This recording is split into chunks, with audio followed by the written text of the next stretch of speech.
Hi എൻ്റെ favourite mood lifting ഫുഡാണ് ഇത്. വല്ലപ്പോഴൊക്കെ മൂഡ് ഓഫ് ആകുമ്പോൾ ഡെസേർട്ട്സോ ചോക്ലേറ്റോ ഐസ്ക്രീമോ ഒക്കെ കഴിക്കുന്നതിന് പകരം ഇതുപോലൊക്കെ ഹെൽത്തി ആയിട്ട് നമ്മൾ മൂഡ് ഉണക്കാൻ പറ്റും കേട്ടോ. പിന്നെ വരവരനുസരിച്ച് ചിലവാക്കാവുള്ളൂ പണ്ട് കാരണന്മാരാണ് പറഞ്ഞു കേട്ടിട്ടുള്ളത്. ഇപ്രാവശ്യം ഞാൻ പഴവട്ടം എടുത്തിരിക്കുന്നത്. സാലറി വന്ന ആ ഒരു വീക്കാണെങ്കിൽ ഡ്രാഗൺ ഫ്രൂട്ട്, കിവി, ബ്ലൂബെറി ഒക്കെ ആയിരിക്കും. അല്ലെങ്കിൽ ഇതുപോലെ ആപ്പിളും പഴമൊക്കെ.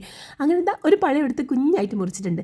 ഇനി നമുക്ക് വേണ്ടത് യോഗേട്ടാണ് കേട്ടോ. ഞാനിവിടെ എടുത്തിരിക്കുന്നത് എപ്പിഗാമിയുടെ എവരിഡേ യോഗേട്ടാണ്.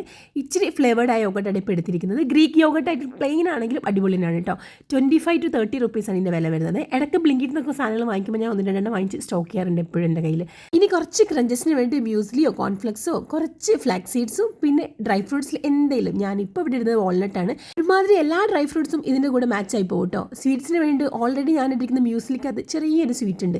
ഇല്ലെങ്കിൽ നമ്മുടെ ഉണക്കമുന്തിരി ഇട്ട് കൊടുത്താലും അടിപൊളിയായിട്ടോ കഴിക്കാൻ വേണ്ടിയിട്ട്. ഫ്ലാക്സ് സീഡ്സും വാൾനട്ടൊക്കെ ചുമ്മാ കഴിക്കുമ്പോൾ ടേസ്റ്റ് എനിക്ക് അങ്ങനെ അങ്ങോട്ട് ഇഷ്ടമല്ല കേട്ടോ. ഇതിൻ്റെ കൂടെ കൂടി കഴിക്കുമ്പോൾ അടിപൊളി ടേസ്റ്റാണ്. പിന്നെന്താ എൻ്റെ ഫേവറേറ്റ് പ്ലേസിനകത്ത് റൂമിനകത്ത് ബെഡിനകത്ത് ഒന്നിങ്ങനെ നുണഞ്ഞ് കഴിക്കാനായിട്ട് എനിക്കിഷ്ടം. അപ്പോൾ ഓക്കെ, ബൈ.